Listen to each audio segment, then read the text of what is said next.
square sentimeter Okay, buatlah full.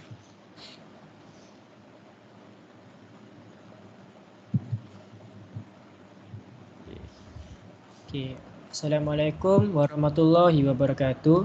Nama saya Muhammad Alif Haikal bin Abdul Halim. Nombor matrik 08 DKM 19F1144 daripada kelas DKM 5D. Hari ini kumpulan kami akan membentangkan tentang steam boiler in beverage industry.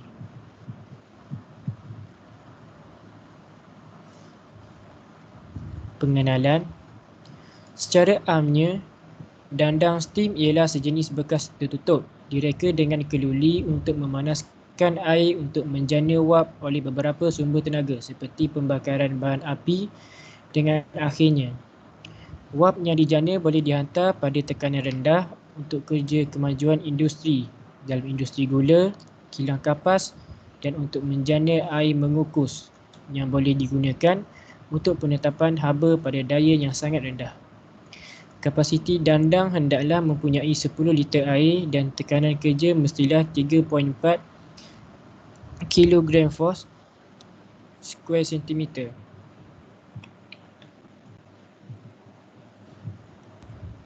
Dandang untuk industri minuman.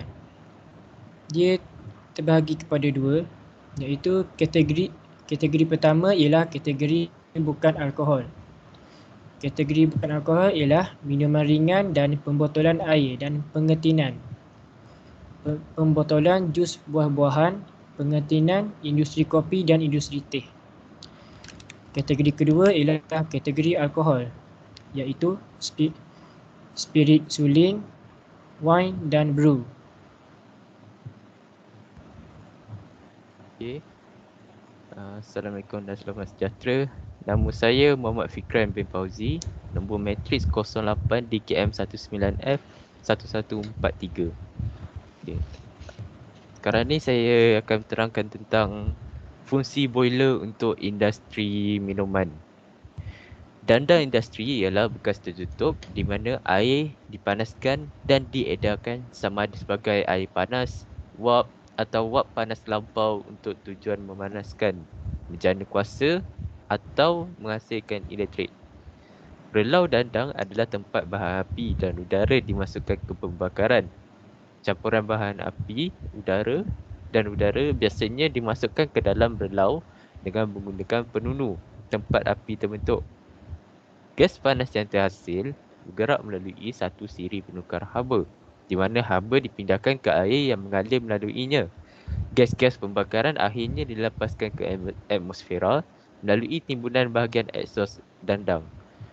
Dalam industri minuman, dandang membakar gas asli, minyak diesel, LPG, minyak ringan, biojisim dan ia digunakan untuk menjana wap suhu tinggi untuk pembersihan, penyulingan, penampaian dan sebagainya.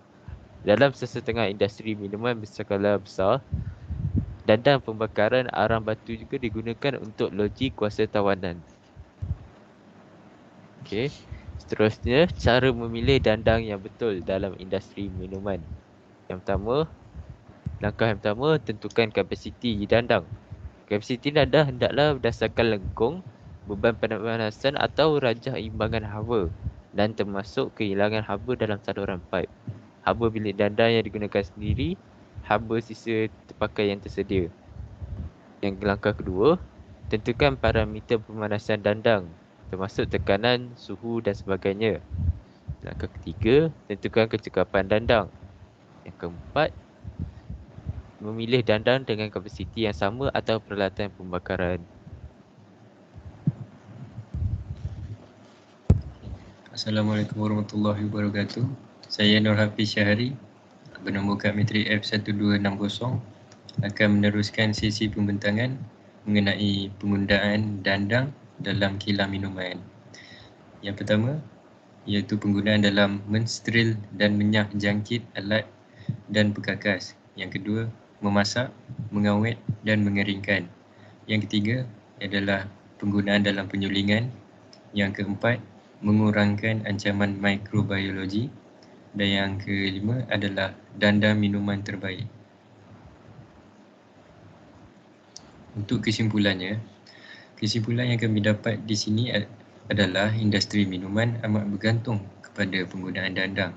Sama ada digunakan ketika pemprosesan ataupun pembungkusan, ianya menjadi salah satu syarat bagi syarikat yang ingin menceburi industri minuman. Hal ini kerana masyarakat kini mula sedar akan kebersihan sesuatu produk, terutama sekali produk yang berasaskan makanan dan minuman serta regulasi yang telah ditetapkan oleh Kementerian Kesihatan Malaysia itu sendiri. Pada ketika dahulu, dandang ini hanya digunakan untuk proses pemanasan sahaja dalam sektor pembuatan bir, tetapi kini ia digunakan untuk proses penyulingan, mensteril dan membasmi kuman. Transformasi ini telah menjadikan dandang sebagai keperluan bagi industri minuman. Okey, sekian saja daripada kumpulan kami. Sekian, terima kasih. Terima kasih. Terima kasih. Dah biar.